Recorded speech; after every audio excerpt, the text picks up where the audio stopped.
the word in your home.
It is a beautiful Wednesday morning, the 7th day of February 2018. Good to welcome you to our one-stop breakfast program on MCL TV. Good morning, Abia.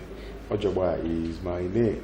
This program comes to inform, entertain, and educate you. I'm not alone in the studio. I have Cynthia Echene. Cynthia, how are you? I'm doing well. Good morning, Oba, and good morning, Abians, and welcome to our one-stop breakfast program. Good morning. Well, seeing you on red this morning, just did a flash through my mind. 7 days to Valentine's Day. It's good. And the moment I stepped into the office and saw you on red, I was like, so we're already counting to that. Yes, it might not really be as important to a lot of people as some people take it, but for me, I think days like these, not just come around to, make people celebrate. You should have some kind of awareness or seriousness, people attached to it, by way of at least the less privileged, going close to them and showing love, which is what it's all about. I have to do it 7 days to it so that we can begin a serious campaign.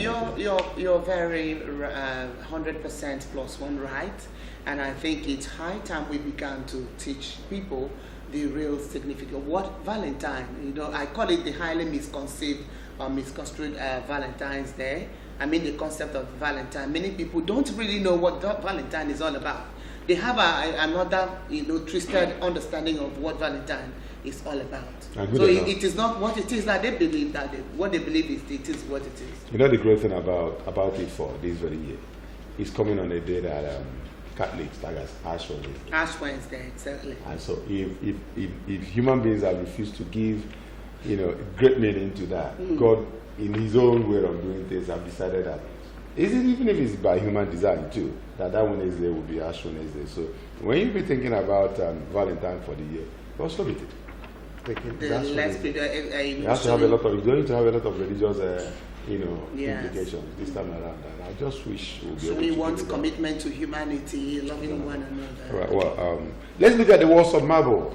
What we've only done is to begin to, put icing on the cake so that you know what we really have for you this very morning. It says, after every storm, the sun will smile. For every problem, there is a solution. And the soul's undefeasible duty is to be of good cheer. Very, very quite explanatory. The soul's indefeasible duty is to be of good cheer. And it's quite, just as we're saying, it's for us to be of good cheer, no matter the situation, no matter the troubles in the world. We have to be of good cheer to extend a hand of fellowship of love to the less privileged, to one another. To that brother there living with you that you should help, and you haven't really done anything. You're talking about people you live with and you've not really helped and you want to help. What about your family? Sometimes people will just take a lot of things for granted. Right. When it says duty is to be of good cheer, most people do not know that when you wake up in the morning, it's a duty to to be of good cheer beginning from your home, no matter what have stressed you people before that morning. Now you should be in this very habit of guiding your family every morning. Try to make everybody know that this is a gift from God. From God. Every morning, the moment, no matter where you sleep, of course, you'll be so surprised that the little boy will walk into the room and say, it's time for us to pray, because it's been inculcated into him that you should be grateful to God every morning. Every morning. That, you should, and after praying, you have this kind of morning hug. And that bond. That morning hug, embrace, family embrace, show everybody love, so that as they go out. Do you know the way we leave our house is most morning determines to a large extent the way we go through the day. Exactly. If you leave the house sad, you're going to be so sad. If you leave your house or your home, your bed sad, you're going to be. And the worst thing is, most people come out of their homes sad, already saddened with the activities of the home, and they transfer it to the next person, yes. Even a colleague. So it is very wrong. It's really just like the words of Bible has told us. It's good to be of good cheer, and whatever the problem is, know that Mother Nature will take care of it. Definitely, Mother Nature will take care of it. I just hope we've been able to put you in the right frame of mind as you go about all that you have to go about today. Well, Cynthia, take it up from there to give us the news. All right. Now, there's the Good Morning Abia segment, part of the news. The Joint Admissions and Matriculation Board, JAMB, has extended registration for the Unified Tertiary Matriculation Examination till Sunday 11th by 12 midnight. The board said registration for direct entry candidates continues. JAMB Head of Information, Dr. Fabian Benjamin, made the announcement in a statement after a meeting with directors of the agency on Tuesday in Abuja. The board advised candidates to use the period to complete their registration as requested for further extension and would not be entertained. Earlier, JAMB Registrar Professor Shako Loyede had told reporters that a total of 1,451,691 candidates had registered for the 2018 Unified Tertiary Matriculation Examination, while 39,663 candidates were for the direct entry. He said this when he received the acting chairman of the Economic and Financial Crimes Commission, Ibrahim Magu. The examination is expected to hold on March 7th across 649 computer-based test centers.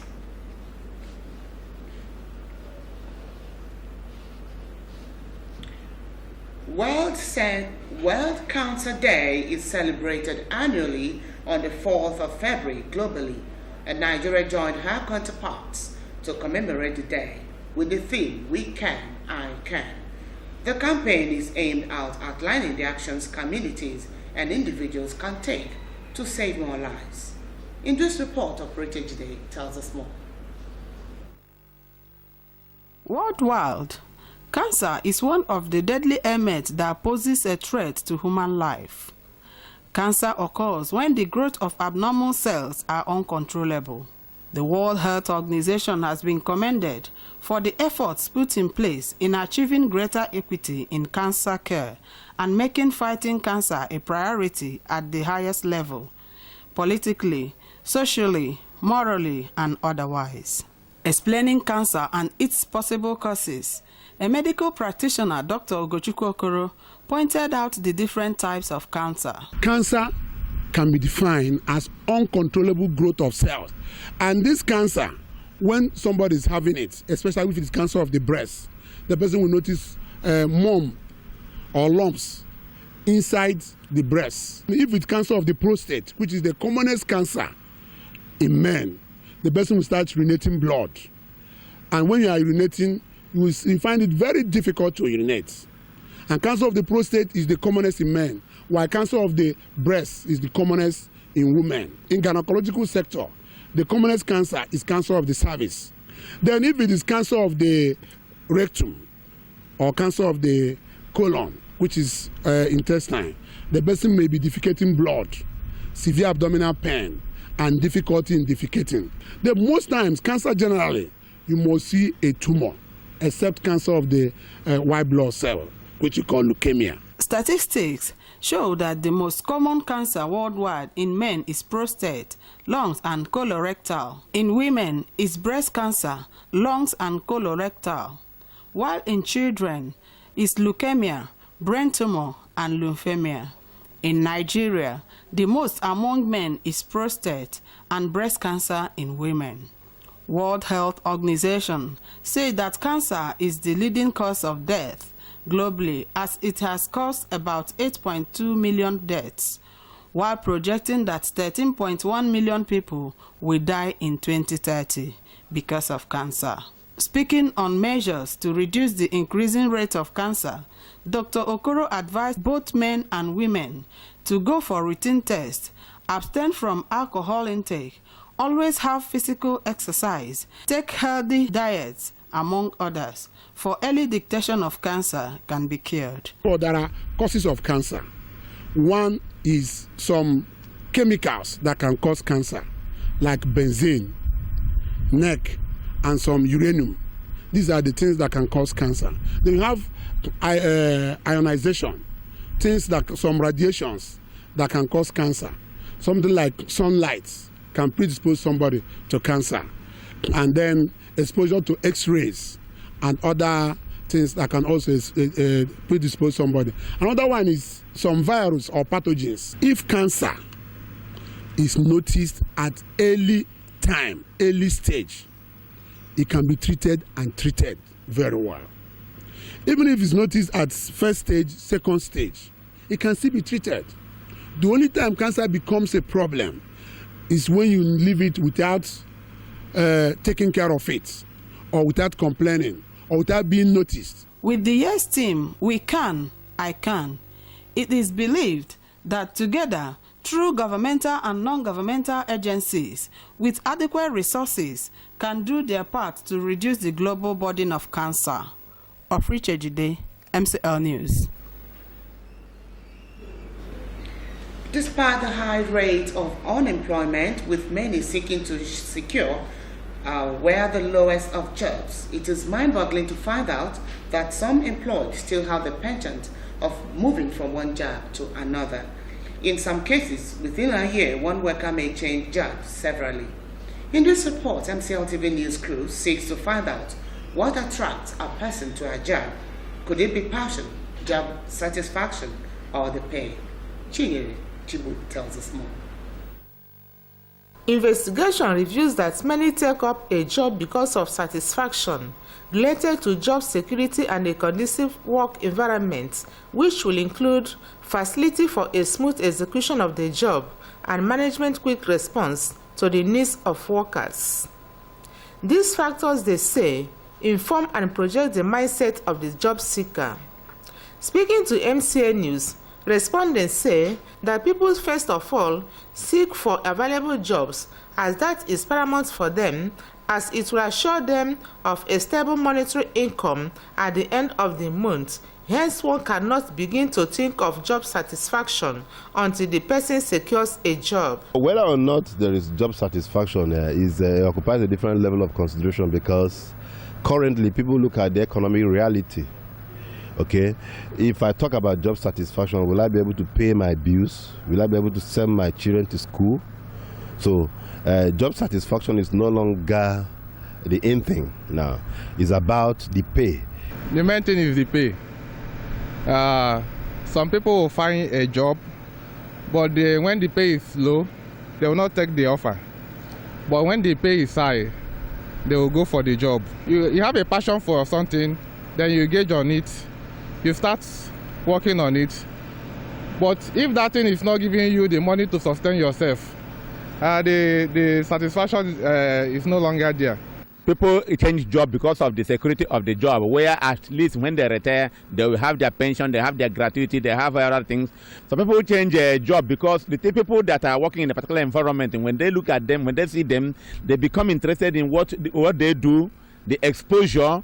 Some pick job because of remuneration, the money they are being paid. They also noted that apart from financial benefits, which comes as a monthly wages, job security and other fringe benefits such as car, housing and medical provisions, including the viability of the prospective company, are some of the things to be considered before leaving one's former job. Someone doing a job and is happy about doing that job, okay? Job satisfaction is also maybe you doing a course, working in an environment that is within the range of the course you studied in university. Because what it does is that it adds, you begin to see the reality of what you have studied in the university in real life. So it gives you a kind of joy. You are happy doing it. You have a handwork, or you have a skill. You have a skill. A company that will allow you to showcase your skill. People should look at, first of all, job security, not the place where you will be engaged today, tomorrow you are fired. And tomorrow when you are fired, nothing is attached to it. People should look at a place where they should, when they retire, they will be looked after, either their health, they will have their pension, their gratuity, they can come back to the office and be attended in a special way. That is the first thing they should look at, job security. Then after that, the attachment, which is the financial attachment, should now be second to what the first one has been. So that when they leave, at least they will be living honorably. From all indications, people nowadays take up jobs just for ease pay, as job satisfaction does not seem to matter to them anymore. This could be understood because of the present economic situation where little is realized from one's pay. Chinyere Chibu, MCN News. And from the international scene, an earthquake has severely damaged buildings and trapped dozens of people in the Taiwanese city of Hali. The powerful 6.4 magnitude tremor struck at 23.50, an equivalent of 15.50 Greenwich Meridian time, about 50 kilometers, that's 12 miles off the island's east coast. Rescuers are trying to free people from a partially collapsed hotel and residential building, officials said. Photographs show leaning high-rise buildings and extensive damage to roads, and that there are no details of casualties so far. At least 28 people have been rescued so far from buildings that have at least partially collapsed, the Hualien Fire Department has said. The lower basement and ground floor of the 10-story building, Marshall Hotel, have given way. The army has been called in to help emergency workers. People reported feeling the quake in the island's capital, Taipei, more than 160 kilometers, that is 100 miles away. Dozens of smaller tremors have been felt throughout the island over several days. Taiwan sits near a junction of two tectonic plates and is regularly hit by earthquakes. The earthquake happened on the second anniversary of a 6.4 magnitude tremor that killed 116 people.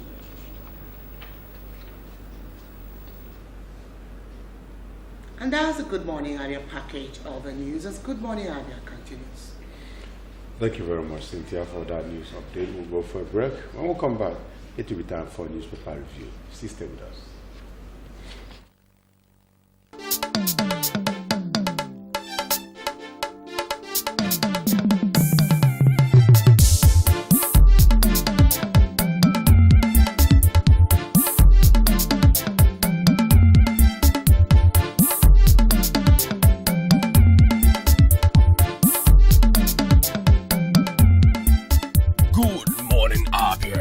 One-stop breakfast show on TV.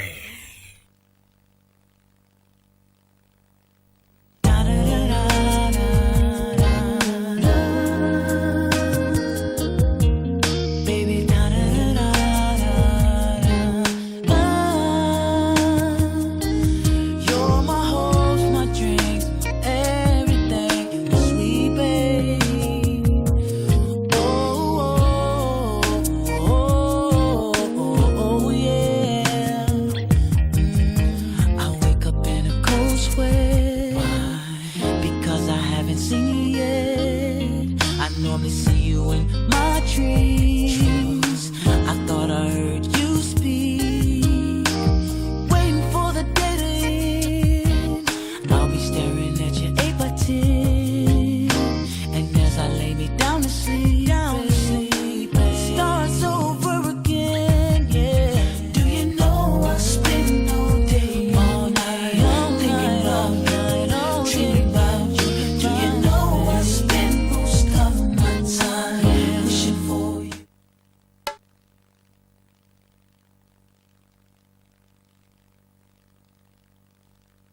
You heard of Prescal World and Heaven Options Limited? Prescal is a home of the direct image right here in Abia. Why go to Lagos or Port Harcourt for your direct image jobs? Come to Prescal World and Heaven's Options located at number 145 Azikwe Road, Abia for perfect cover page, journals, magazines, brochures, and flyers. We also offer printing services in digital flex and billboard, window graphics, posters, stickers, heat transfers, ID cards, complimentary cards, monogram, and car branding. Heaven Options offer you entertainment services like event management, ambulance services with well-dignified undertakers. We can also boast of 3 months ordinary program in computer training, 6 months certificate in computer training, and 1 year advanced certificate in computer training. Why not visit Prescal and experience that quality jobs? For inquiries, call 080-33-22-6115, 070-40-24-7196, 070-84-69-8165.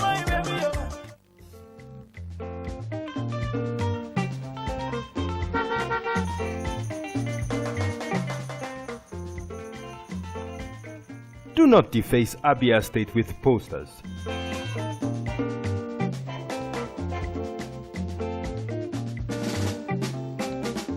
Do not defecate on our streets. Do not litter Abia State.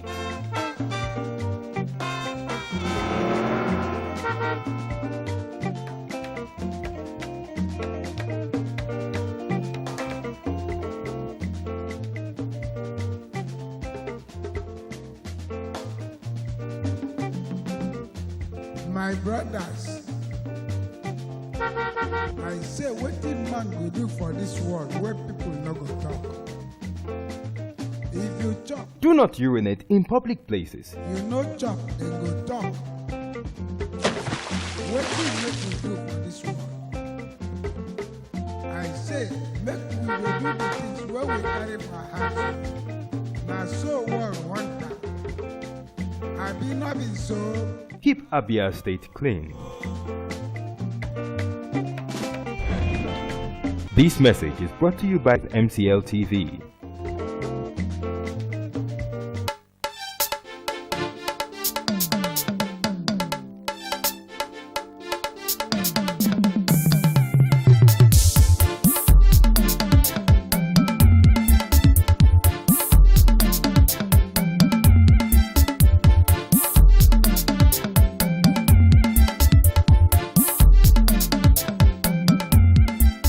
Good morning, Abia. Your one-stop breakfast show on TV.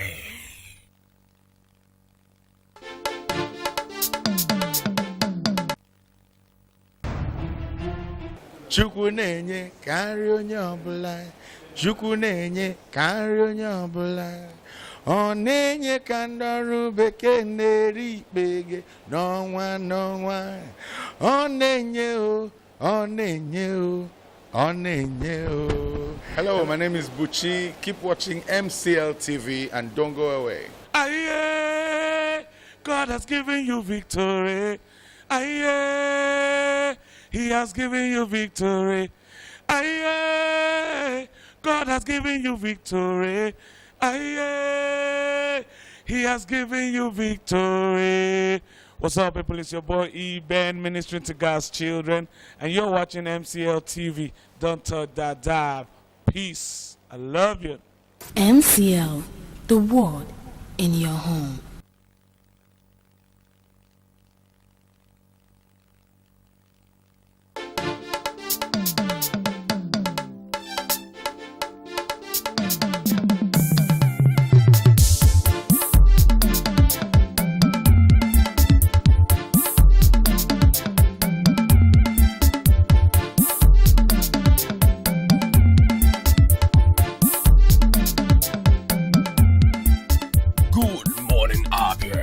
One-stop breakfast show on TV.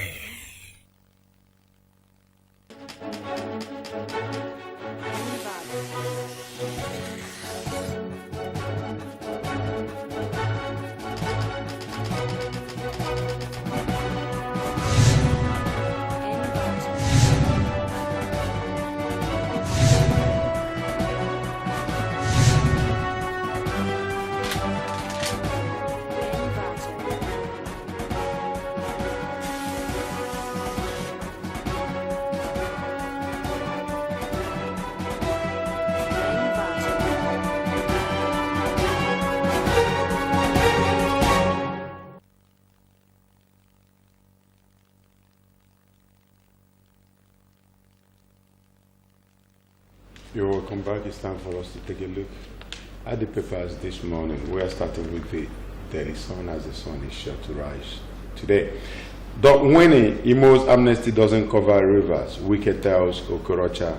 Signs 2018 budget into law. That's on page 40. National Assembly, that's the major headline. National Assembly, the JIC election schedule. Presidential and governorship elections now to hold last. National and State Assemblies polls come first. That's on page 10. Going down, some Nigerian leaders lack knowledge of economics, says Obasanjo. Story on page 12. As a number of elders demand a fund of 43 billion naira from federal government, recommend commercial ranching for henchmen. That's on page 39. IBB spokesman Afobua slams 1 billion naira suit on police appears today. Story on page 11. Police begins recruitment, release guidelines. You find it on page 8. The picture element we have here is that of Governor Nyesom Wike of Rivers State signing the 2018 appropriation bill into law in Port Harcourt yesterday, in the presence of the Deputy Governor, Ipelabohari Banigos, second right Speaker of the House, State House of Assembly, Honorable Ikunyi Ibani, left Attorney General of the State, Emmanuel Aguma, son and Majority Leader, Honorable Martins Amahule.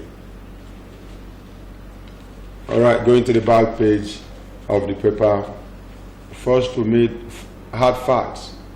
Mike Ozoye on page 47. It says, when a hired mob failed to stop me from defending democracy in Nigeria, the part 2 of it. And Spain 2018 FIBA Women's World Cup. Turkey, Nigeria, Australia don't intimidate us. Ahmad. Turkey, Argentina, Australia don't intimidate us. That's on page 45.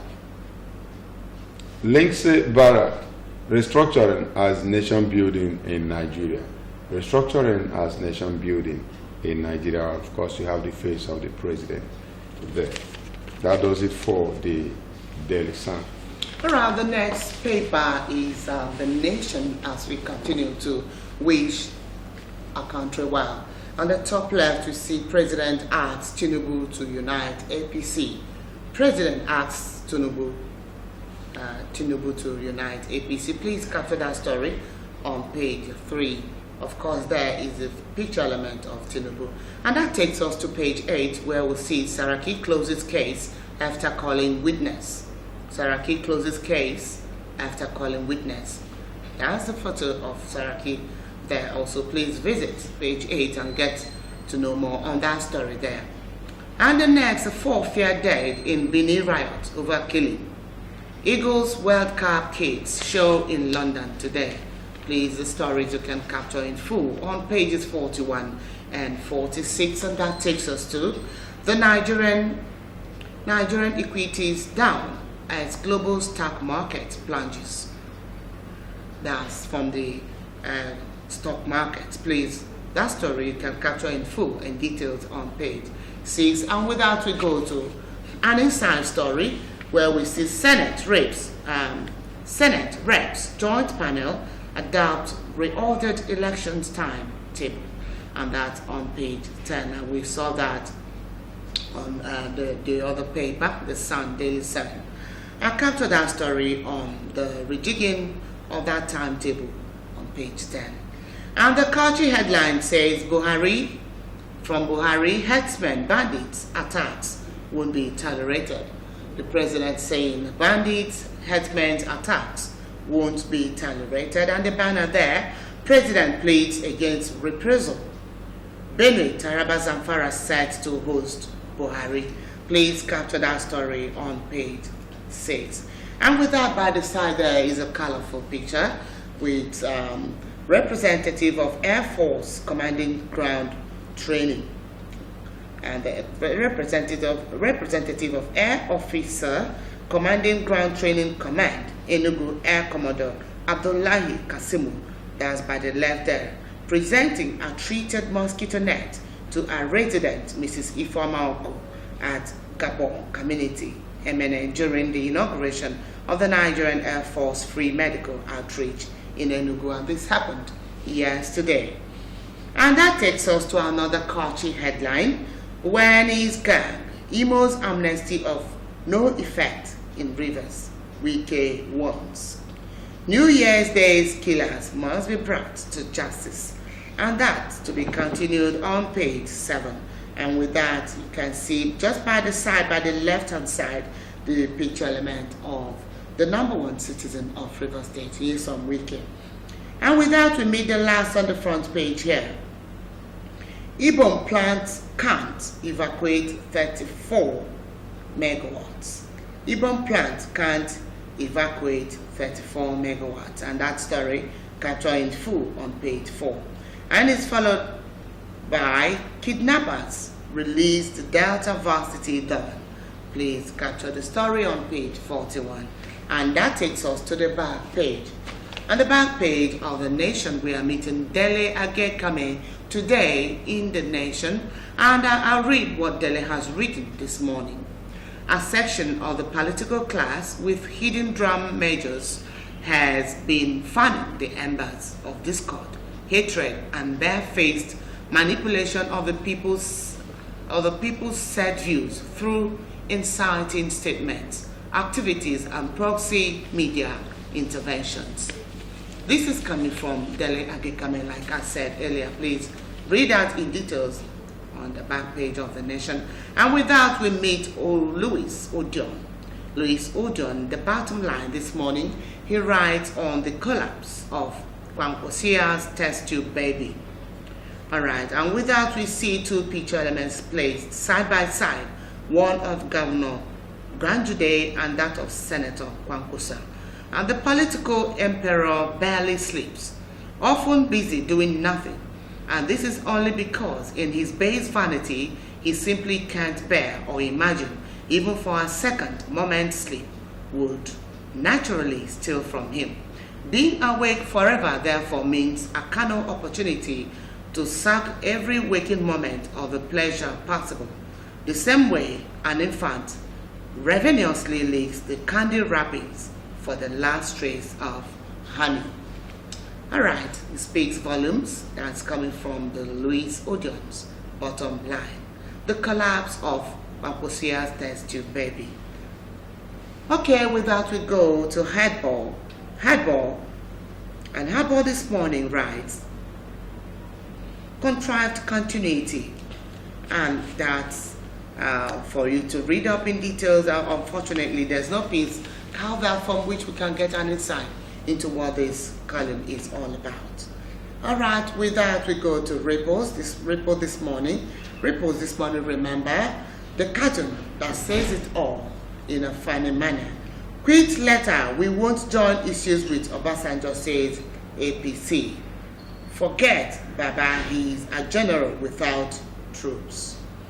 Okay, and that is it. That does it for The Nation this morning. Right. New Telegraph, the last but not the least of the papers, says Custom seizes 1.4 billion naira exotic vehicles. Arrest 10. Impound 6,444 bottles of Indian whiskey declared as yeast.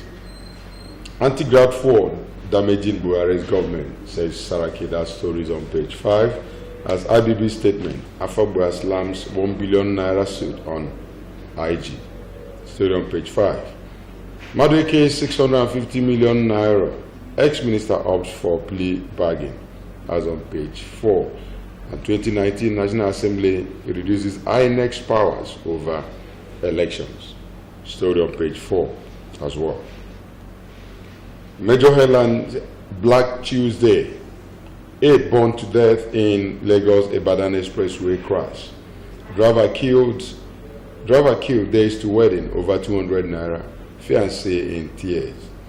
Policeman, 2 protesters killed in Edo. Story, you have these stories on page 8 and 9. Still, police vans set ablaze, gunmen abduct travelers and contractors.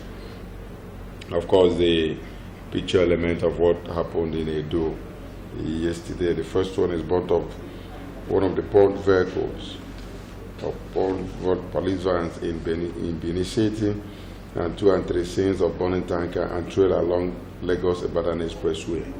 All these happened yesterday. Still going down, 2019, Buhari mandates Tinubu to reconcile warring APC leaders. Stories on page 2, as Hoti could cause esophageal cancer. Go to page 6 and read up that very story. Right, quickly to the back page of the New Telegraph. First we meet on Marble. He says, lawyers were notorious for finding cases in the most unlikely places, especially ones with huge potential damages award. Lawyers were notorious for finding cases in the most unlikely places, especially ones with huge potential damages awards. Should it be called? Bola Wale, Professor Ishak Oyeyede, White African at JAMB. That story, go to page 14 and read it up. And then 2019 and the rise of the skull crackers. 2019 and the rise of the skull crackers. Hard choices. Festus Okoye. And you have the face of the INEC chairman Mahmoud Yakubu. He says there is no utility in procuring arms for our youth and allowing them to use arms to terrorize political opponents. Well, that's a good one. All right, going to where High Chief is seated reading paper this morning.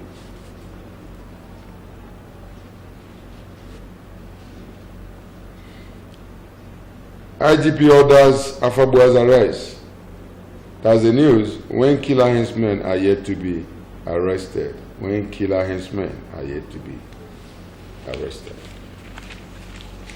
All right, that's it on the papers this morning. Tip of the iceberg, that's what we'll give you every morning. As usual, we expect you to visit your vendor and read up the stories yourself. So much to read up this morning. Very rich. Yeah, sure. Looking at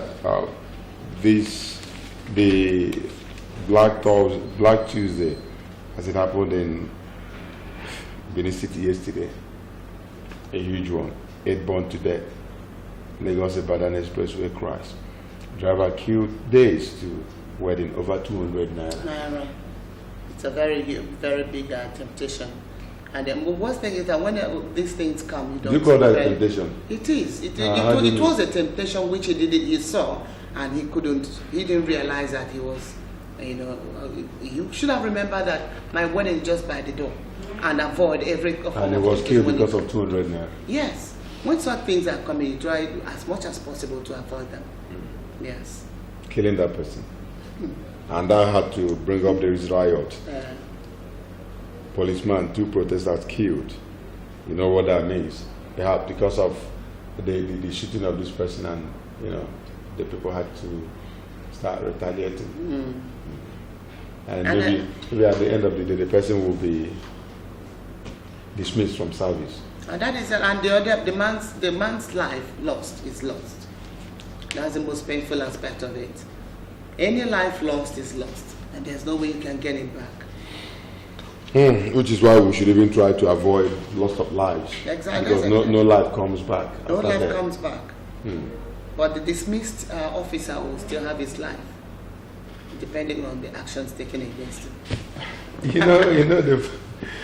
What worries me most times is that, like you said, I felt I'm beginning to look at it from your own point of view, temptation. But assuming you approach me as a policeman or something happened and I refuse giving you money, I refuse releasing money, because sometimes we equally move the men of the force into collecting money from us. Exactly. But when they are trying to do their job, is there nothing I can do? Yes, I can do to stop it.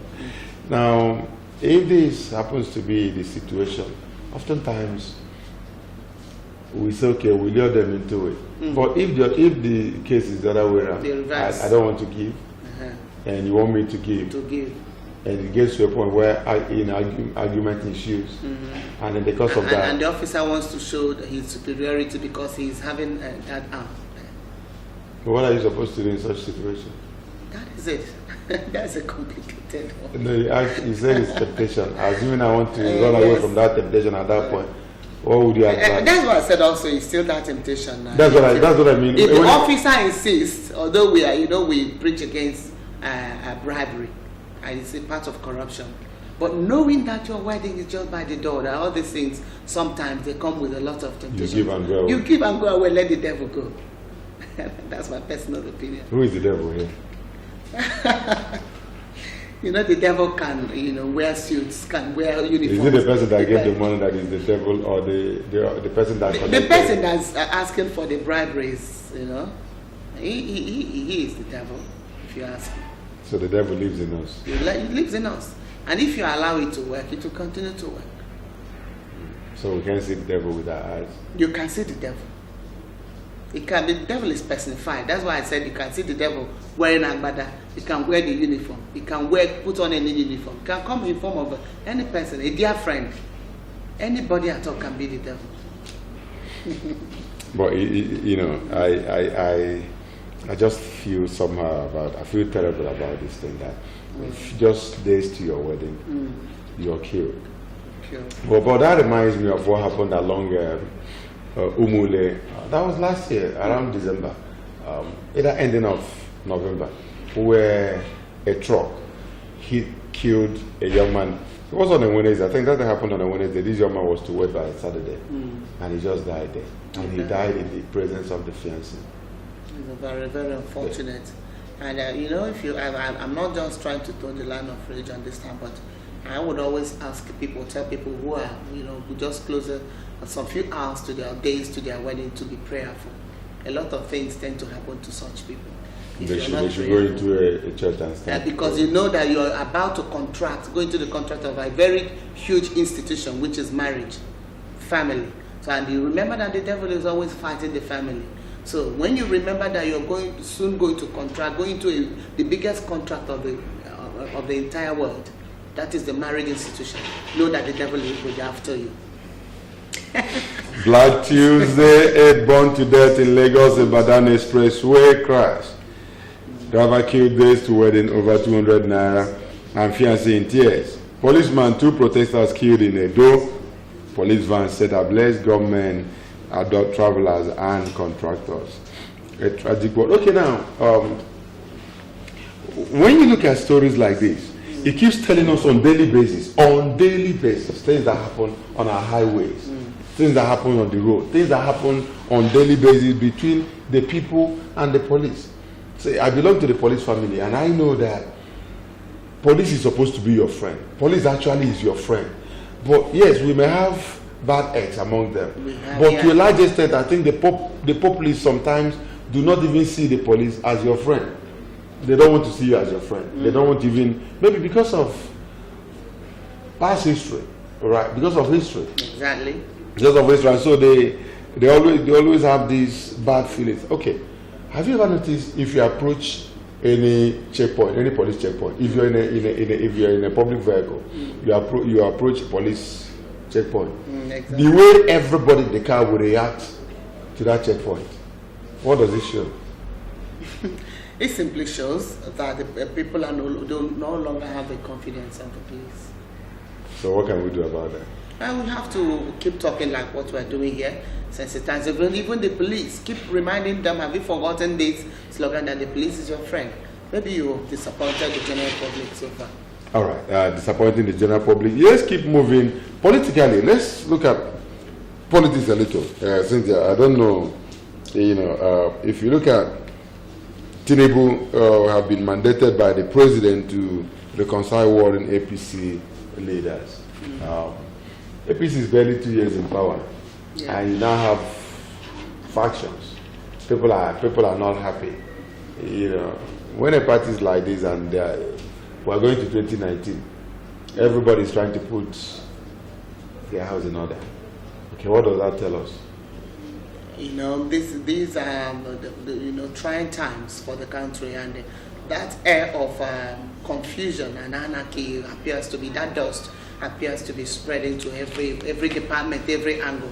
So PDP has been having their own share. So likewise APC.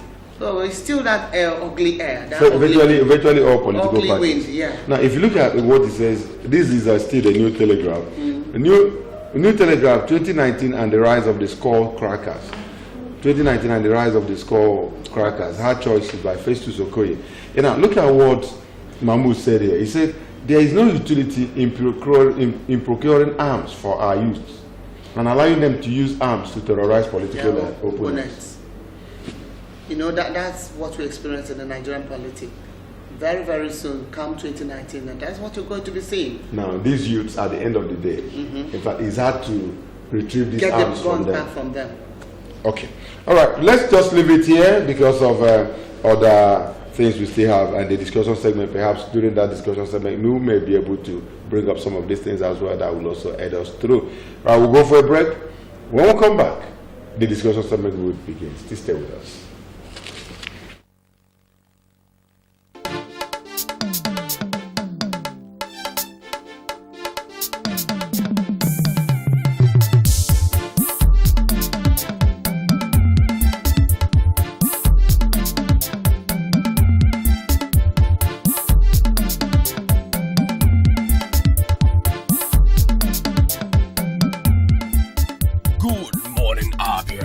Non-stop breakfast show on TV.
Non-stop breakfast show on TV.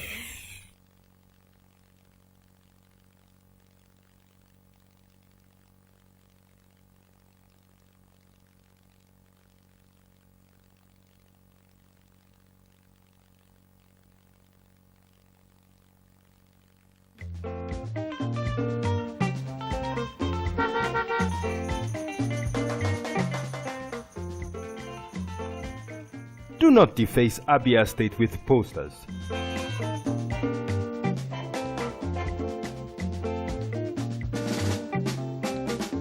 Do not defecate on our streets.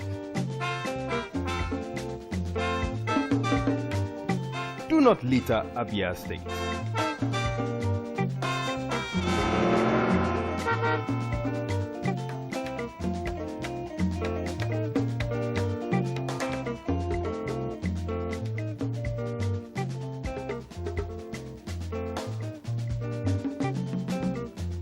My brothers, I say wetin man go do for this world where people no go talk. If you chop, Do not urinate in public places. you no chop, dem go talk. Wetin make we do for this world? I say make we dey do the things wey we carry for heart. Na so one wonder. Abi no be so? Keep Abia State clean. This message is brought to you by MCL TV.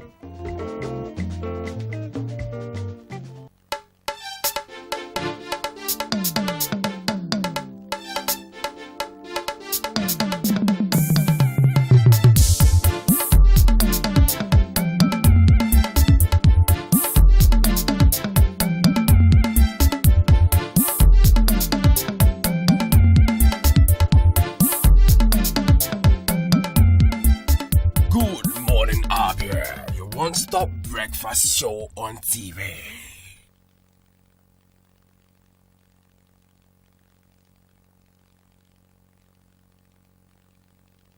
You're welcome back. It's still your one-stop breakfast program on MCL TV. Good morning, Abia. Is welcoming you to our discussion segment this morning. Well, it's no more news that the new acting Chief Judge of Abia State has been sworn in. It's also not news anymore that there was a mix-up in the swearing of the first acting Chief Judge, which was also suspended by the NJC. What led to this mix-up? How come it that in a state like our state, the governor was swearing the wrong person as the acting Chief Judge? But stories surrounding this is what we're going to look at this morning in our discussion segment. And well, before we get into that, we will let you know some of the fallout of this very misunderstanding that it has to do with appointing the wrong person as the acting Chief Judge of Abia State. Sit down. All right. And to do that, justice to that, before we take the introductory part of it, the story, we have Collins O'Neill, a legal practitioner who is going to look at the complicated issues here and answer some of our questions. You're welcome, Collins O'Neill, to Good Morning, Abia. Thank you, Abia. All right, the Abia State House of Assembly has invited the State Attorney General and Commissioner for Justice, Chief Ume Kalu-san, to appear before it to explain why he misled Governor Kezib Azui into swearing in the wrong person as acting Chief Judge following the suspension of Justice Theresa Uzokwe by the House. Recall that the National Judicial Council NJC reversed the action of the governor, saying that Justice Obisi Kyoji, who was sworn in as the acting Chief Judge, was not the proper person to act. The council went further to suspend Justice Obisi Kyoji for accepting to be sworn in, knowing that he was not the most senior judge in the hierarchy, a rule respect and guide jealousy in the judiciary. Worried by the embarrassment the action has caused the state and the governor, the House decided to invite the Attorney General, who is the Chief Law Officer, to come explain why he did not advise the governor properly. Based on that, we want to now ask you, Barrister Collins, that is assumed to be embarrassment, a very big embarrassment. A very big one. Now, what does it really mean? What does it say about the legal profession? Well, I think there's something we are not getting right here. Please tell us. The chief law officer, by the Constitution, never misled the governor in any way. Let me take you to the Constitution. If you look at Section 292 of the 1999 Constitution, A2, it says, a judicial officer shall be removed from his office in a case of the chief judge of the state. It says, by the governor acting on an address supported by 2/3 majority of the House of Assembly of the state. He said, remover, talking about remover. He said, a judicial officer shall be removed.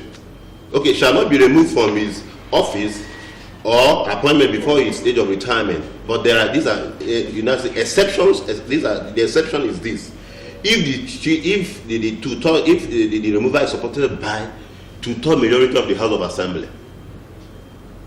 All right. Okay. So which was what happened. Yeah. So the moment the governor has two-thirds majority, it serves as an exception. Otherwise, before the chief judge is removed, it should be he should have recourse to the agency. Definitely. Yeah. So we are not looking at the exception. He said a judicial officer shall not be removed from his office or appointment before his age of retirement, except in the following circumstance. The moment you see except, it means exceptional circumstances. Except in the case of the chief judge of the state, by the governor acting on an address supported by two-thirds majority of the House of Assembly of the state. They are not getting this. No, that happened. We're not actually looking at the sacking.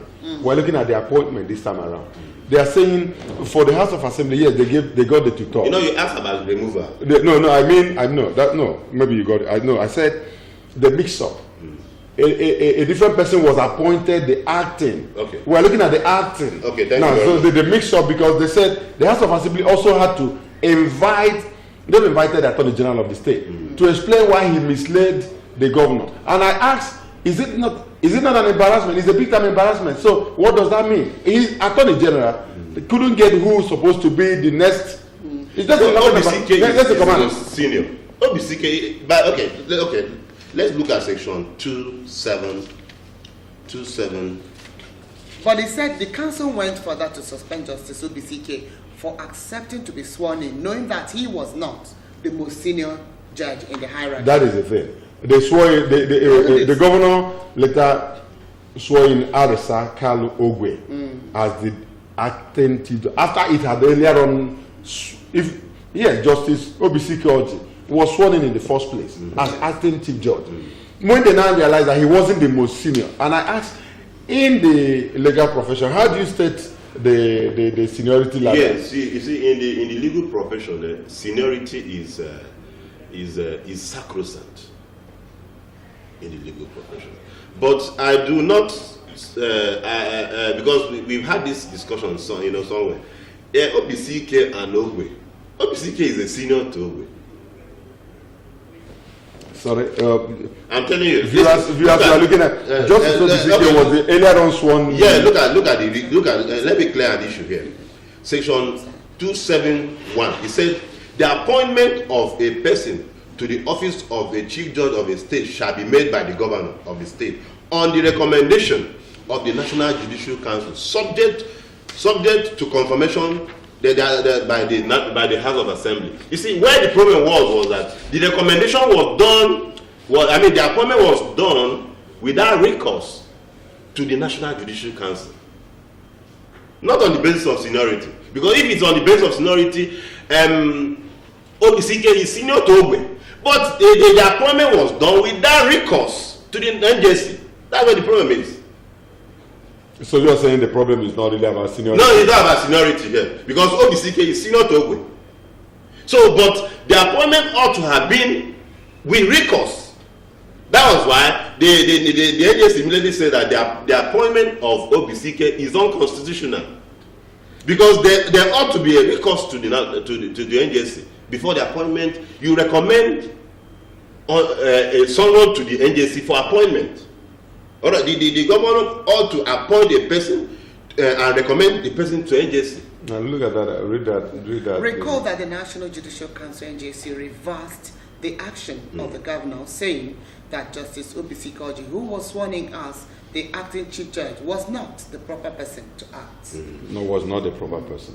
Why would he not be the proper person? You see, he's not the proper person.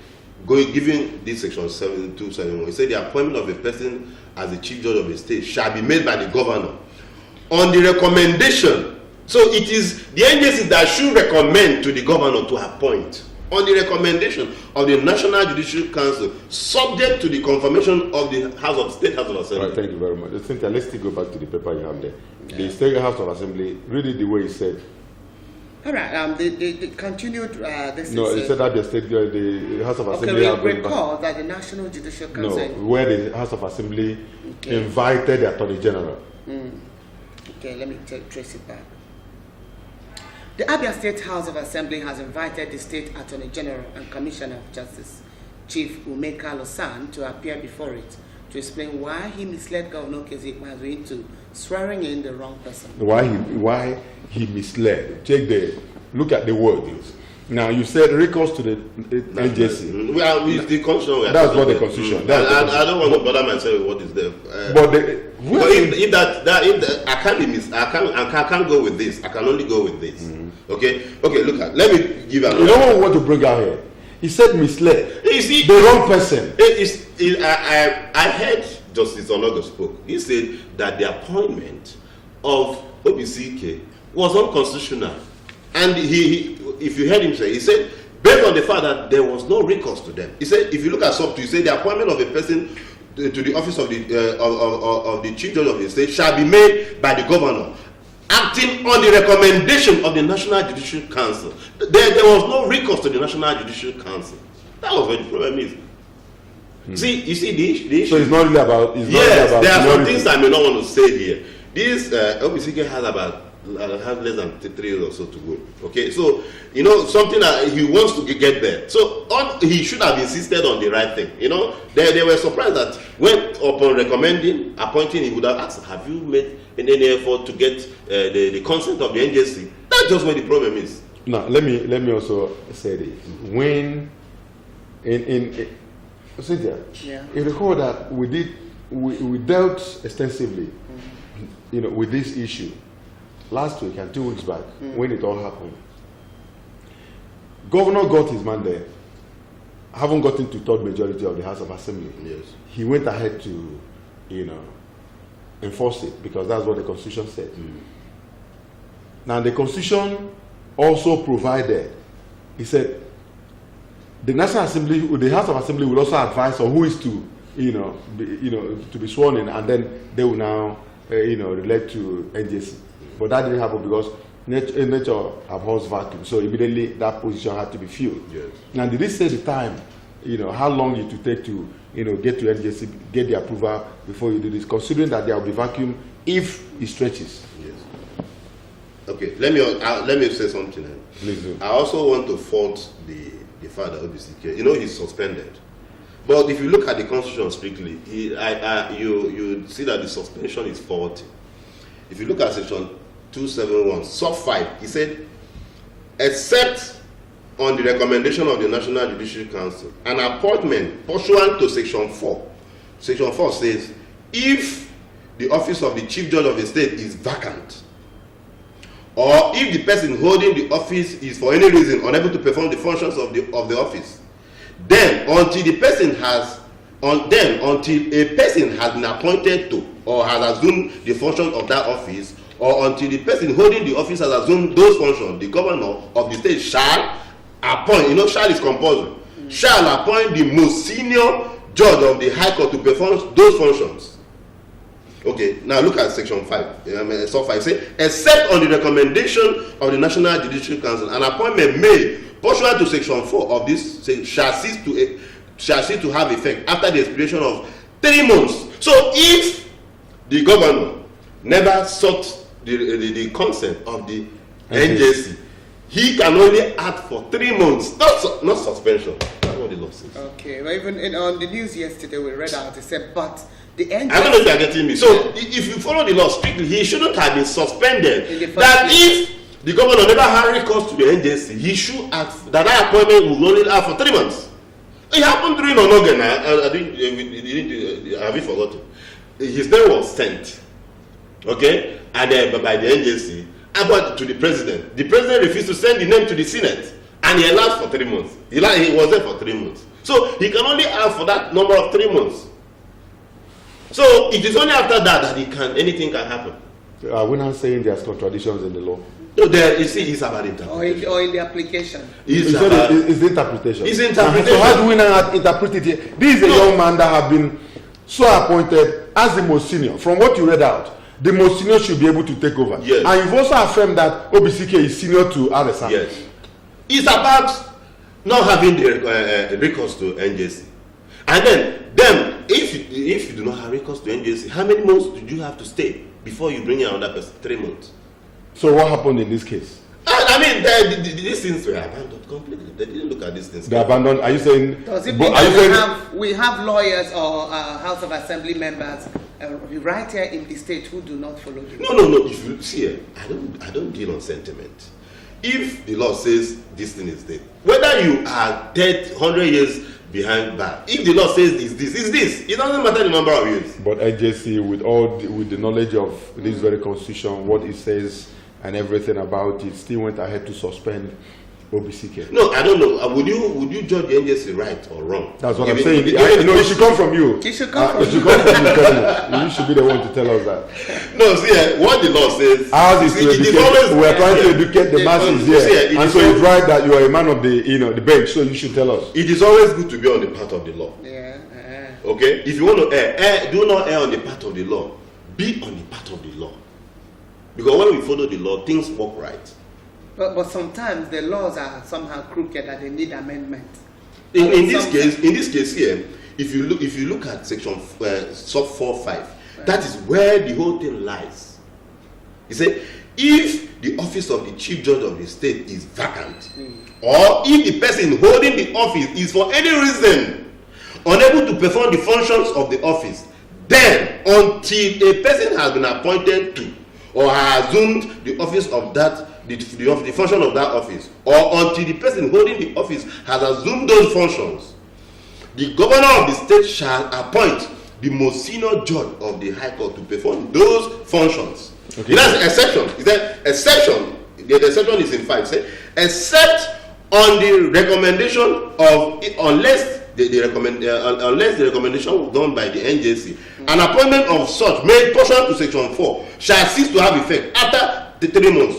Okay, now where did the governor err here? He has followed the constitution, right?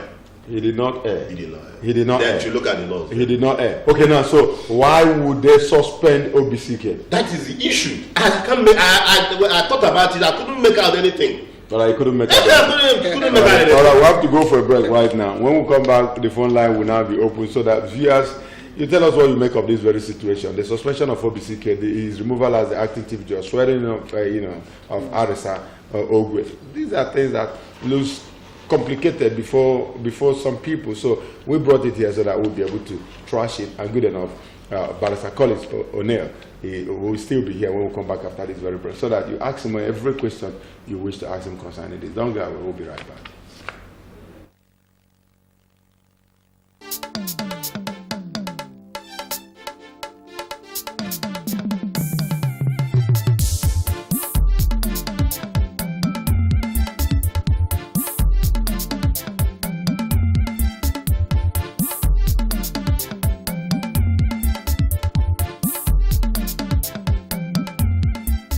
Good morning, Abia, your one-stop breakfast show on TV.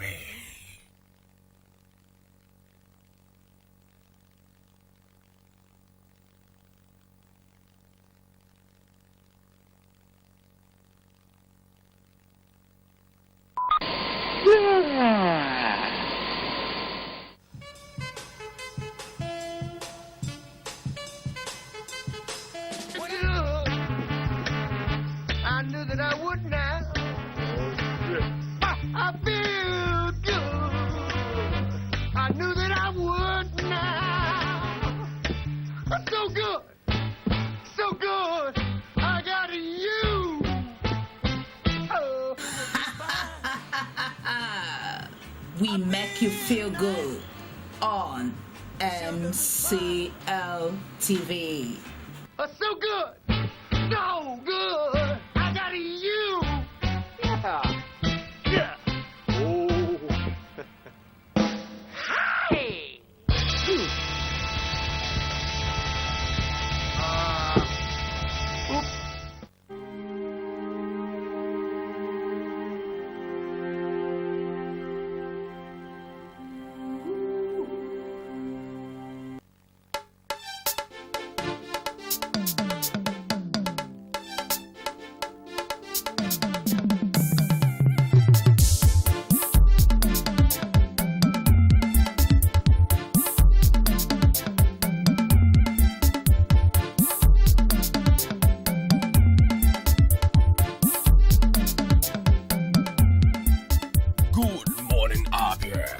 one-stop breakfast show on TV.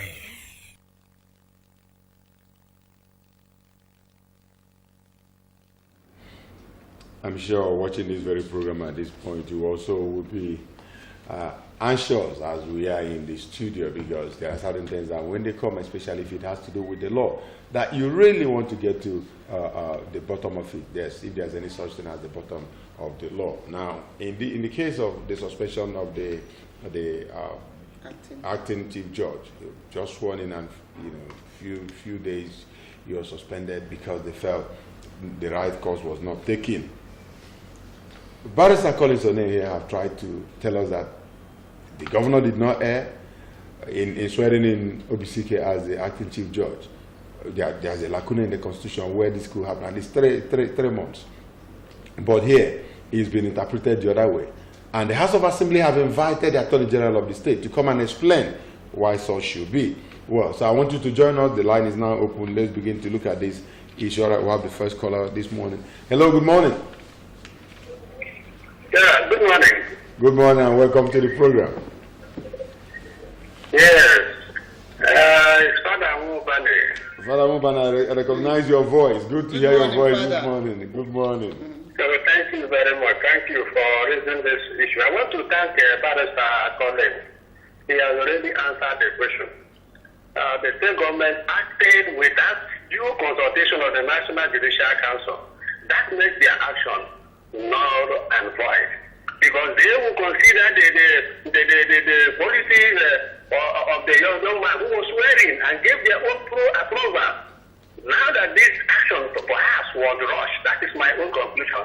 That they don't mean that the Attorney General may have misadvised the governor, and the House of Assembly is inviting him to explain how this action was acted.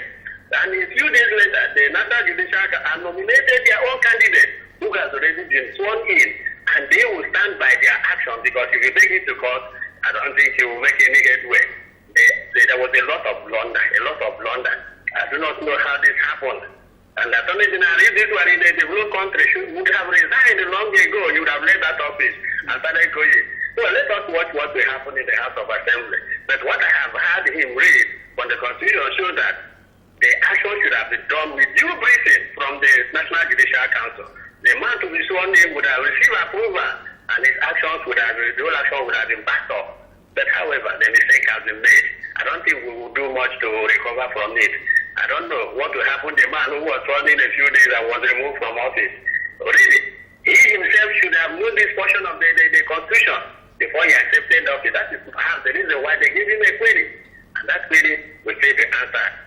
Thank you very much. I'm still listening to your program. God bless you. Thank you very much, Father Mumbane. But let's go. But yes, Father Mumbane had the other part of the Constitution you read, but didn't hear the second word. He didn't know. Yes, he didn't hear the second word, where you also said that the governor did not err in any way. For avoidance of doubt, let's go back to that. But before you read it out, let's see who is on the line. Hello. Good morning. Hello. Sorry, we lost that call. Go ahead. So, you said the governor did not err. Yeah. Father Mubane said that the governor erred, that he was very fast. Remember we've established that nature abhors a vacuum, and there shouldn't be that very. Can you read out that portion again and clear the air a little again for Father Mubane, who is still watching us? Section 271, sub 4 and 5. Just for the purpose of clarity. Sub 4 says, if the office of the chief judge of the state is vacant, or if the person holding the office is for any reason unable to perform the functions of the office, then until a person has been appointed to or has assumed the function of that office, or until the person holding the office has assumed those functions, the governor of the state shall appoint the most senior judge of the court to perform those functions. Then the exception is in sub 5. It says, except on the recommendation of the National Judicial Council, an appointment made pursuant to section to sub 4 of this section shall cease to have effect after the expiration of 3 months from the date of such appointment, and the governor shall not reappoint a person whose appointment has elapsed. Okay. So what that means is that all right. So let him interpret. He will interpret it, but let's take this call. Hello. Good morning. Hello? So the governor shall not reappoint the person whose appointment has elapsed. Okay. Is if possibly, since OBCK was appointed and the next person was Ogwe, if Ogwe's appointment has elapsed by virtue of age, he's 60 years, he will not be appointing Ogwe. Okay. He will now appoint the person who is next to Ogwe because he's 60 years. All right. All right. Let's take this other call. Hello, good morning. Yeah, good morning. Good morning, welcome to the program. Good to hear your voice again this morning. Yeah, I think I have a big problem in this case. If governor have an advisor, or what is the commissioner for the of the state, what was the advice of governor? Does it mean that the attorney general of the state don't know that before a governor appoints somebody, that there must be a clearance from the NJC, and that the person who is appointed must be the next to the person that was being removed? What is there that or is it to show that the attorney general of the state is not aware of all these provisions? Thank you. Thank you very much. Thank you. Chemela. That's Chemela. Yes, Chemela, thank you for calling in. We had asked that question before. Yes. Yeah, I want you to let's go back to thank God our viewers are also getting Appreciating what we are. yes, because I had asked you this question before. Is it that OBCK is not the next in line? The most senior should be the person that will take over. You said you gave your answer that he's the most senior to Arasa. Yes. But yeah, the AG, that's the Attorney General, must have advised that he be so appointed. Yes. So where did he err? I've asked the question, so I'm asking again for clarity of doubt. Okay. Before he answers, let me read out what we have. Well, before you read that, let's get this call. Hello, good morning. Sorry, go ahead and read. But the NJC, this was the one we read in the news yesterday, even this morning. But the NJC faulted the action of the state government and directed that proper procedure be followed by swearing in the third most senior judge to the suspended chief judge pending conclusion of investigation surrounding her suspension. All right. I mean, that was very sad. That's it. You're going to react to that, but let's still take this call. Hello, good morning. Hello, good morning. Good morning. Good morning. This is Dr. Uche. All right, Dr. Uche. Okay, please, thank you, Barrister. I've been listening to the discussion going on. I have a problem where I want to clarify. One, the government appointed OBCK and the NJC suspended OBCK, saying that he shouldn't have accepted the appointment, knowing fully well that he's not the most senior. Yes. And Barrister, you're explaining that OBCK is the most senior. My question now is it that the NJC don't know within their register they have and their profiles of these judges that OBCK is the most senior to Ogo? Or are NJC also playing politics with their appointment? So that's the area I want to be clarified. All right, Dr. Uche, thank you very much. Okay. Go ahead. Let me clarify you. Let's assume OBCK is not the most senior. Go ahead. If you look at section 5, it said, except on the recommendation of the National Judicial Council, an appointment made pursuant to section 4 of this section shall cease to have effect after the expiration of 3 months. So if OBCK is not the most senior, he can only operate for 3 months. But this time he did operate. You are saying that he should have been allowed to finish the 3 months. Assuming he's not the most senior. Assuming And that the governor cannot reappoint him. Okay. After 3 months. After 3 months. After 3 months. So assuming he's not the most senior. So the chief law officer of the state never heard in anywhere. That's the Attorney General of the state. Yeah, this is this. When we're talking about appointment of a chief judge, you make use of section 271. Then when you're talking about removal, but people mix these things up. When you're talking about removal, you go to 292. And 271 says that. Okay, so because 271 has to do with the appointment where everything is normal. Okay, but 292 has to do where things are not normal, like we have in our case now. So talking about removal, giving you exceptions when the removal can be done without recourse to appointment can be done without recourse to the agency. Okay, so we tend to mix these things up. Okay, now I think what everybody wants to know, Dr. Che have asked the question, and then Chemelaba also asked that question. Dr. Che asks, who is the most senior? Is it not Obisike?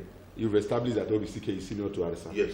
Now, Chemela said, did the Attorney General advise the governor well? But you also said he did the right thing. He did the right thing. He did the right thing. Let's take this other call. Hello, good morning. No, the law says he did the right thing. Hello? Sorry, please do call back. Yes. Do you know what I like O'Neill doing?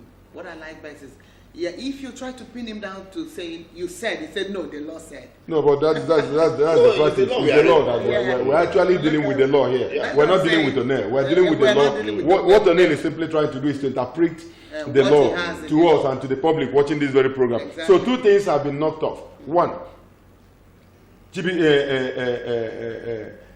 the most senior was sworn in. Yes, and even if he did not, even if he's not the most senior, 3 months. 3 months. So whichever way they come.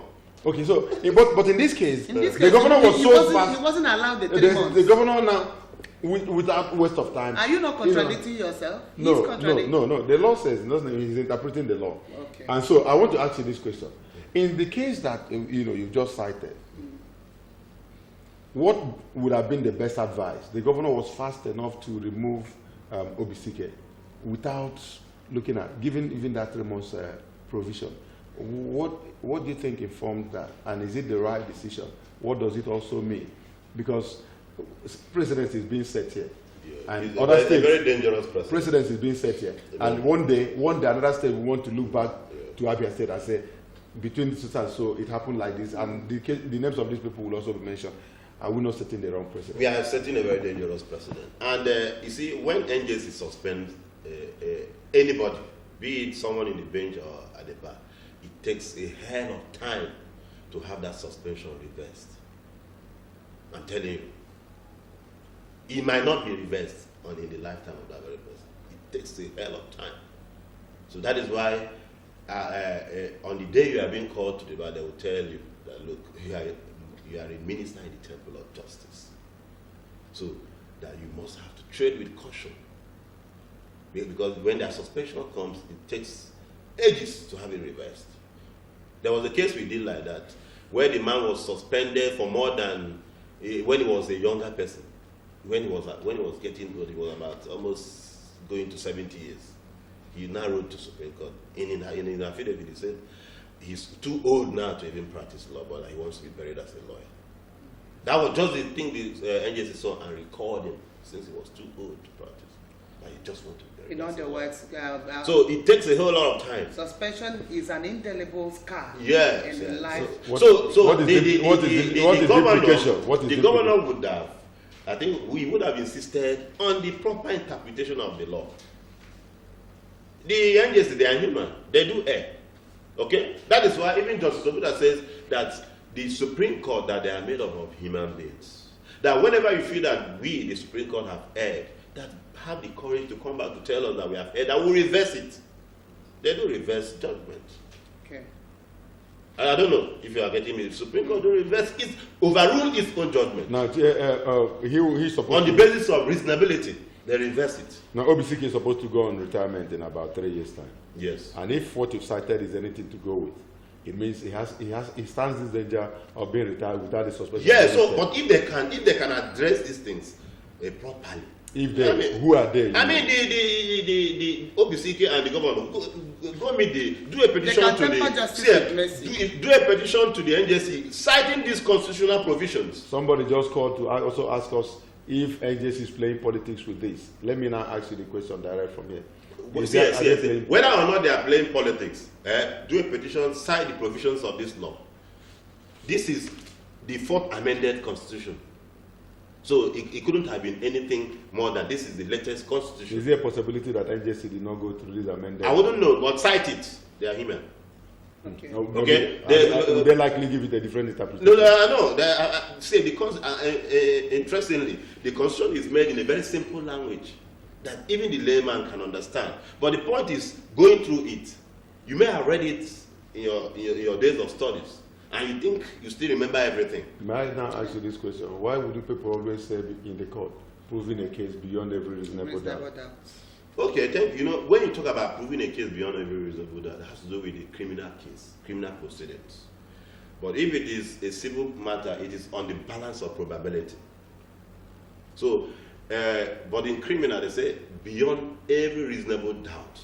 The reason is that, you know, in criminal matters, take for instance, if you are alleging that someone has killed someone, you know, it must be beyond reasonable doubt. That person you are alleging as responsible for the death of whatever person, you must prove that crime beyond reasonable doubt. Because if the court sentences that person to death, okay, and later tomorrow comes to discover that that person wasn't supposed to be hanged or whatever, the court cannot give life. So they must make sure that if they are going to take life, it must be on the basis of thorough proof.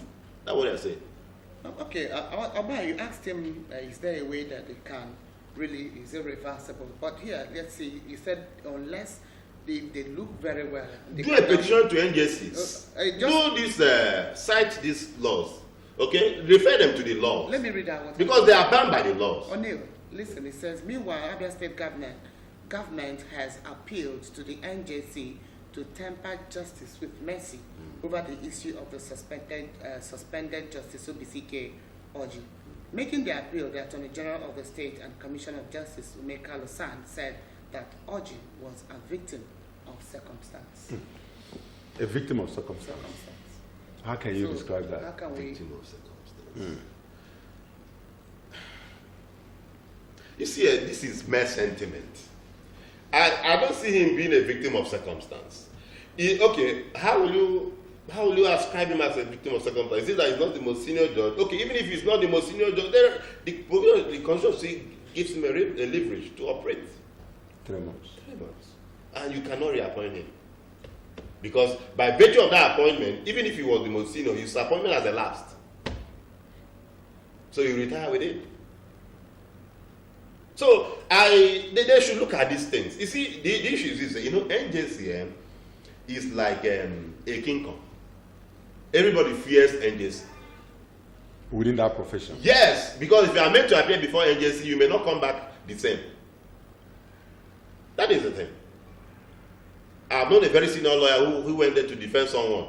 Do you know, after that very first day he appeared before NJC to defend someone, he never came back again. Because in fact, he was almost suspended. Because you know, anything about lies or whatever, they don't take it. If you want to establish lies, you end up. Let's take this call. Hello, good morning. Hello, good morning. Please, when you call, turn down the volume on your TV. Say, let us know your name and where you're calling from. Make your. It is not the NJC you come and start trying to build on lies or whatever. You have problem there. You as somebody representing someone for the NJC.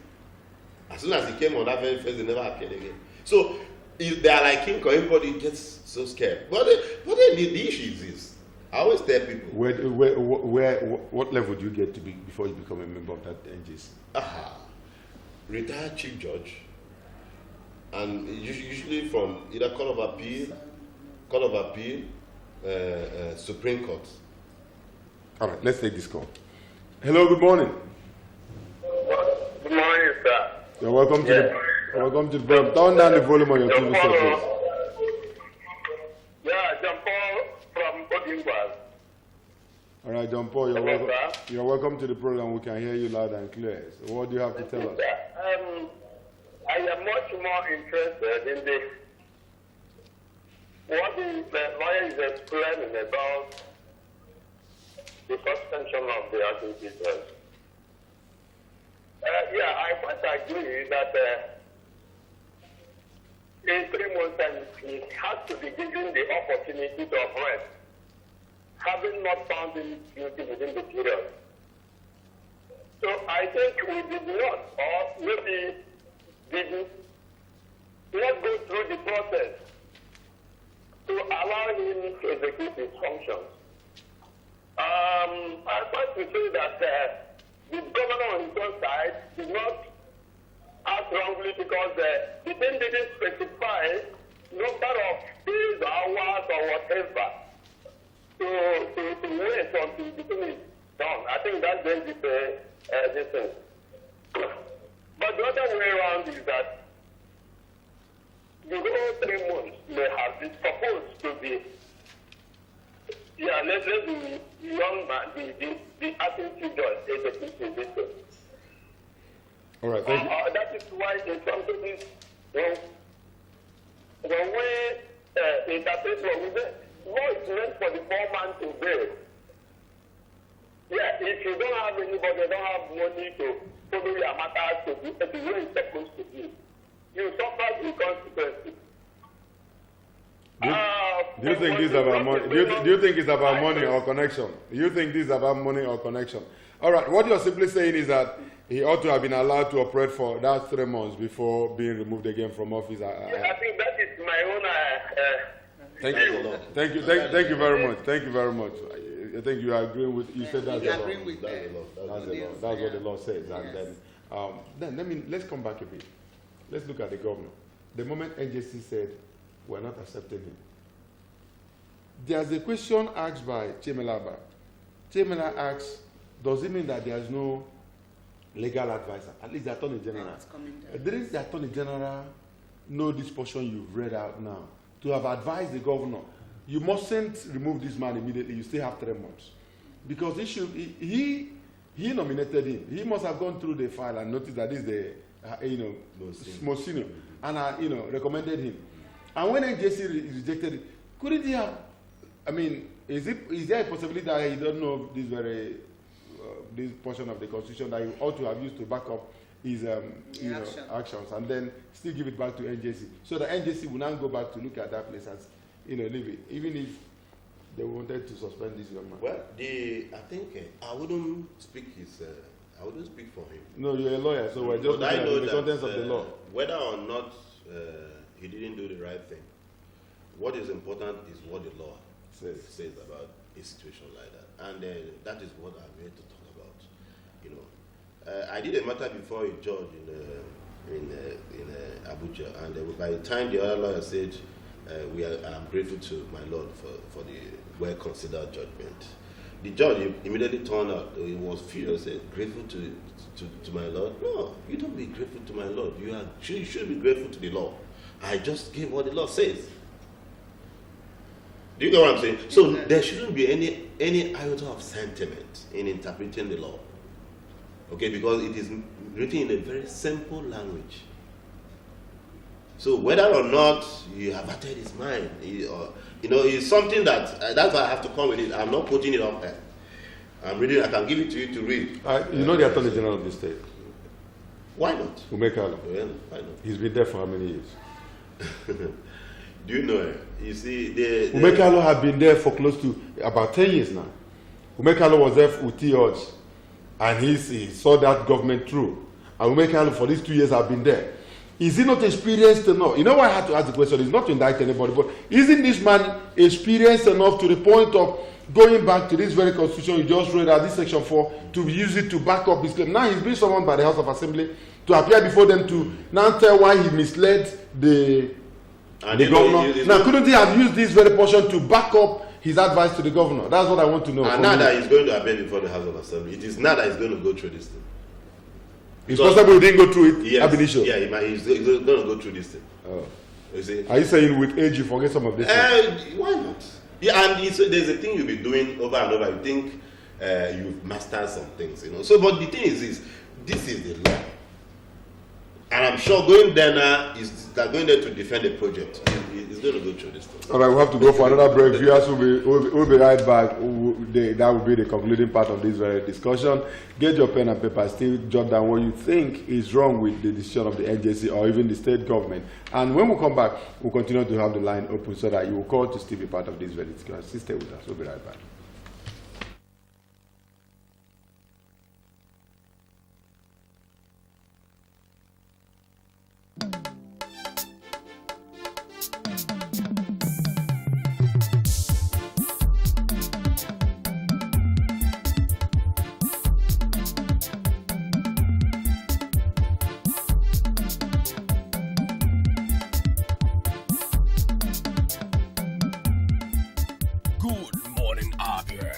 one-stop breakfast show on TV.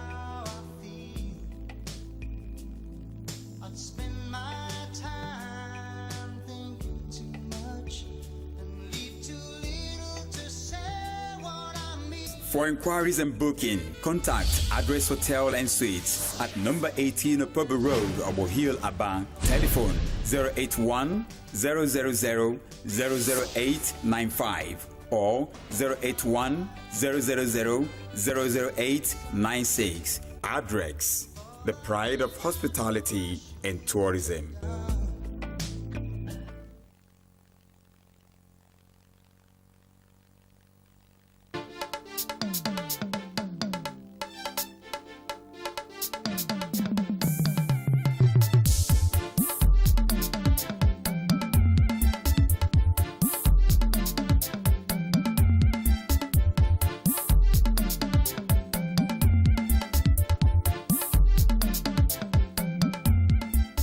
Good morning, Abia, your one-stop breakfast show on TV.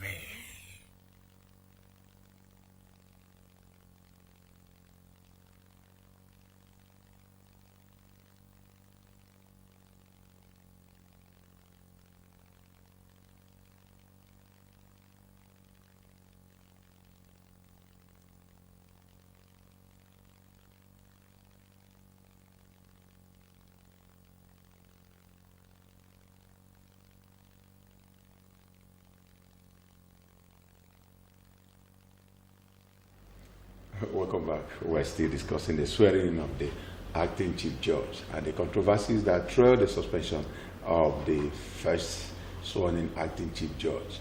Right, OBCK, well, at this point, will be very great, isn't it? I want you to, you said law is not about sentiments. It is not. It's not. But I also, the law is not about sentiments, but I also know that it is said generally that the ignorance of the law is not excused. Ignorantia non excusat. Okay. Ignorantia non excusat. That is, ignorance of the law is not excused. Okay, but why is it playing out in this theater now?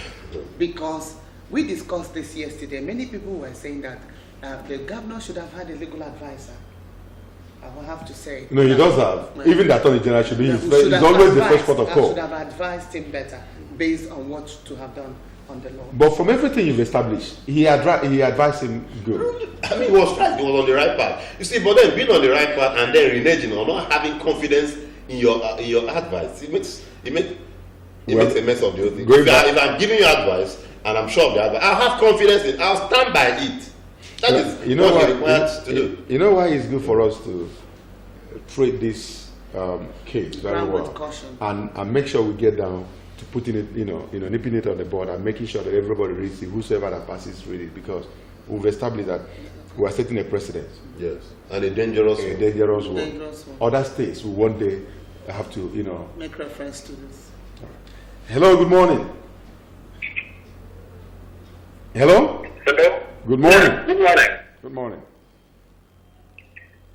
I hope you wouldn't mind. It is Father Woban. I want to thank you for this discussion. Oh, Father Woban, you are with us. You are with us. We are even grateful that you called back. We don't really mind. Okay, I hope you wouldn't mind. Thank you for giving me the opportunity. I want to thank you because this is a very big mistake.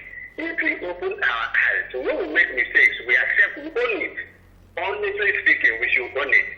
That the nomination of the National Judicial Council, their candidate has been sworn in, shows that a mistake was made ab initio. Please, it is not a joke. This discussion is not a joke. A mistake has been made. And I hope many people will learn from it. They will learn from it. I'm very sorry. Even as I hear listening to you, my mind is going to what has happened. You go to the judge who was when a few days I was removed. Hey, many mistakes have been made. God bless you, honestly. We thank God for these mistakes. It will help us to grow. We are nobody to approve mistake. And that is what has happened. Thank you very much. Thank you very much. Thank you very much. Thank you, Farhamuban. You know one good thing I said? A mistake has been made. Yes. And I will, one day, in fact, of course, it's been made and people will always be looking back at this very mistake as made. There's a saying in my place. He says a fool will always be born. But the question is which family will bear that very fool? You must have a fool in the society. Yeah. But from which family will it come from? This mistake is a very costly one. It's been made. And it's so unfortunate that it's in our state that it's made. And so people will now always look back to this very mistake, which is also why we feel there's need for it to be treated very well with every caution, every importance it deserves. For a case like, okay, let me ask you. OBCK, what becomes of him? He should go to court. He should go to court. Yeah. He should challenge the NJC. Yeah. I thought you said everybody's afraid going to. No, see, me, if I'm OBCK, I'll see. You see, at this point, somebody is already on the ground. Feels no fault. He that is down fears no fault. Yeah, I'm already on ground. So what kind of thing is that? And this thing, unless they are going to change this overnight. Okay, let's look at the political aspect of it. We read out again where the governor said something. There was a statement made by that the state government had appealed.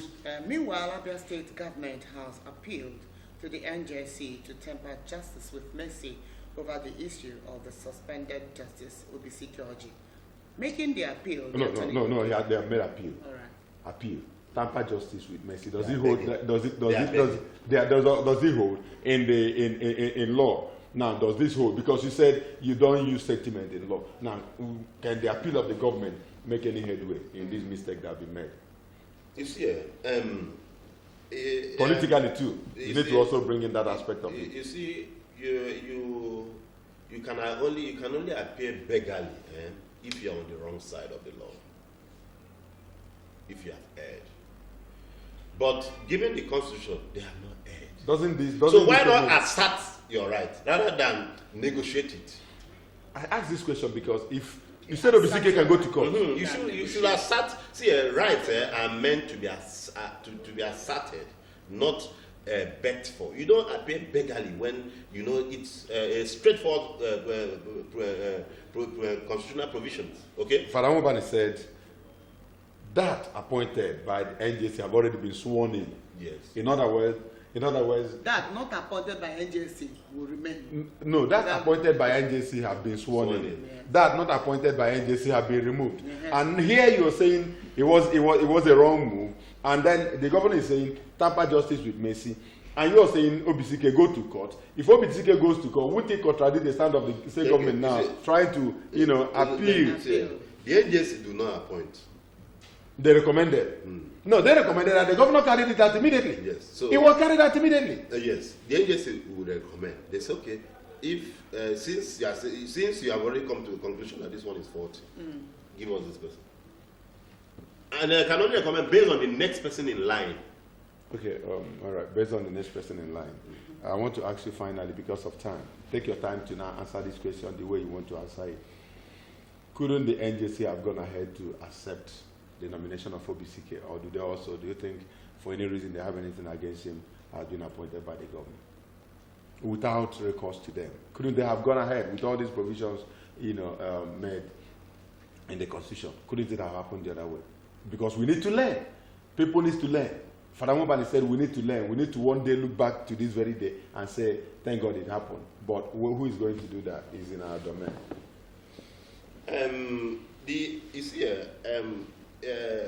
If I want to start answering the question the way you may want me to give the answers, I may be sounding sentimental.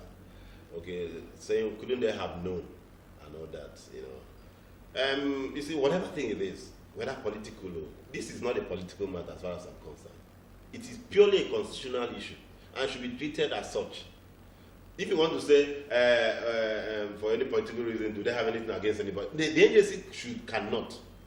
they cannot have anything against obesity. In other words, they don't have anything against at obesity. all. At all. It's purely a legal issue. It's purely a constitutional issue. Yes, there's an issue of interpretation here, or an issue of oversight.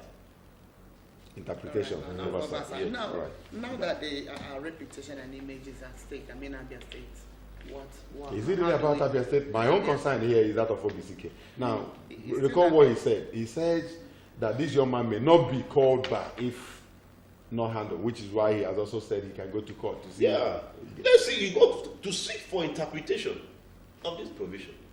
Okay, that is the way forward. Just go and seek the interpretation of this provision. Let the court interpret these things again. Thank you. Look at it again and interpret. Tell us what it is. Thank you very much. I just hope the lesson will come from here. Maybe we'll be able to learn one or two things out of it. Barrister Collins, I want to say thank you very much for coming on the program. Thank you. Thanks for doing justice to this very topic. Cynthia, that's the much we can say. Exactly. But before we go, sports is on the way. All right. Now with Jonah. But don't go away.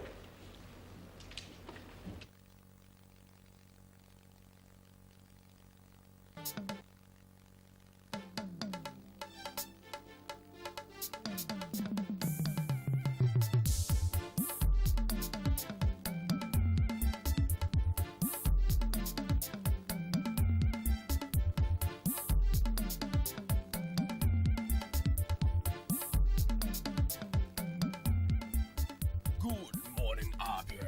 Your one-stop breakfast show on TV.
It's a beautiful Wednesday morning, and I would like to take you into the world of sports so that you get to know everything rocking the world of sports.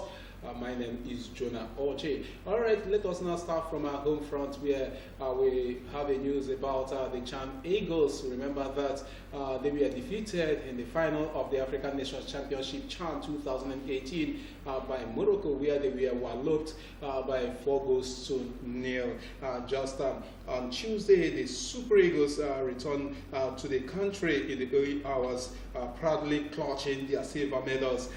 Chan Eagles players and officials arrived at Murtala Mohammed International Airport, Lagos, at about 3 a.m. aboard the Royal Air Maroc aircraft, and we are received by officials of the Nigeria Football Federation, including former Nigeria international Adu Rafiu Yusuf, who is the Assistant Director Technical of NFF. They were equally received by Sunday Okai, Assistant Director Competitions of the Football House. The delegation was then flown to the Federal Capital Territory, Abuja, by the first flight out of Lagos. The team won 4 of its 6 matches at the Continental Championship, drawing 1 before losing the final match to a supercharged Moroccan team on Sunday. The silver medal winning outing remains Nigeria's best in the history of the African Nations Championship, a step further than the harvest by the class of 2014. That won bronze medals there as South Africa. So we say welcome home, our heroes, even if you did not win the title. You really gave account of yourselves during the championship, and you better the record of Nigeria. In 2014, Nigeria, claimed the third spot, winning bronze, but this time you won silver.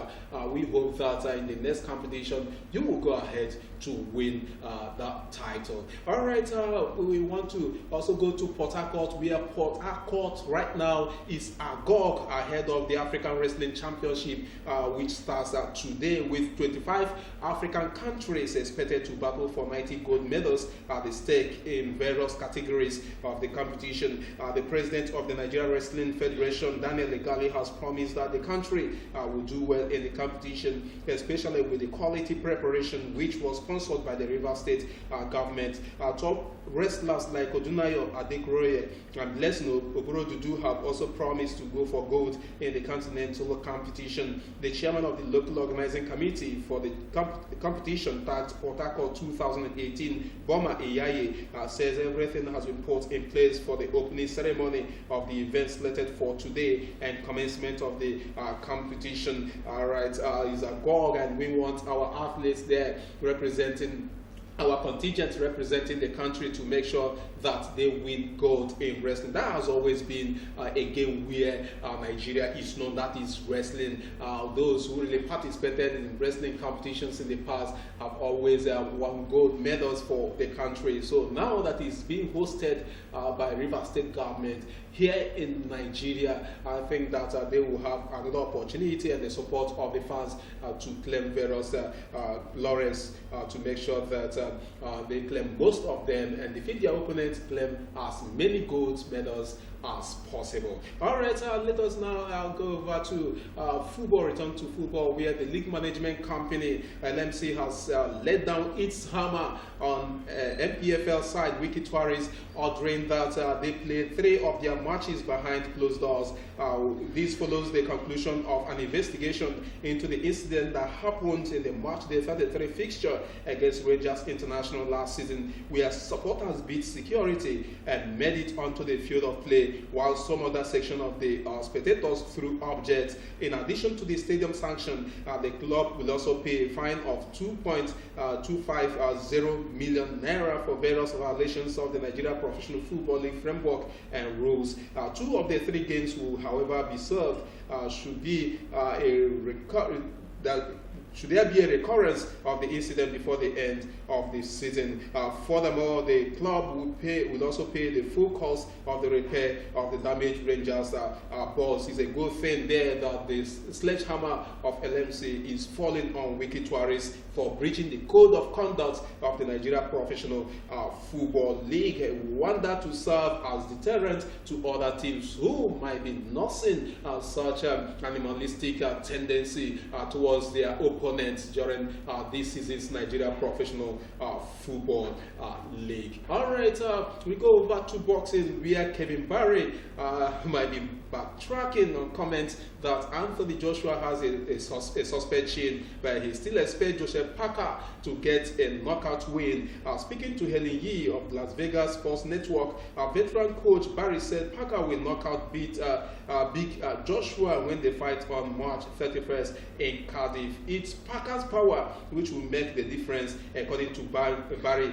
meaning there will be no getting up for Joshua. That was despite Barry admitting that the campaign to call Joshua's chin into question was a promotional and marketing gimmick, and one which clearly worked. There was a lot of talk about Joshua's chin, but by our team in the negotiations of this fight, Barrow told journalists a lot of it was promotional and marketing strategies. It was also said to try and build Joseph's profile in the UK before we were able to sign this fight. You can imagine every part of Joshua going as a promotional strategy. That is what you get when you do well in the world of sports. All right, he also said that Parker can defeat Joshua in that match slated for March the 31st. But let's see what will happen, whether Joshua will use that to unify his belts. All right, this is where we'll call it quits on this segment. I want to hand you over to Ochoba and, of course, still there, Ichebe. Thank you very much, Jenna, for that sports update. Cynthia, it's time for us to leave the studio. Exactly time, but tomorrow promises more interesting package on this same program. As we leave, I want our viewers to remember what we gave them as was on Marvel. You know, let's be of good cheer. Yes, let your heart direct you to good things. The soul should be able to direct you. Be happy. Be happy. Don't let anything frustrate you for today. Thank you for being part of this very program. Hope you enjoyed every bit of it. Unasalachi Omabia will come up right after now. Bye-bye.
MCL, the word in your home.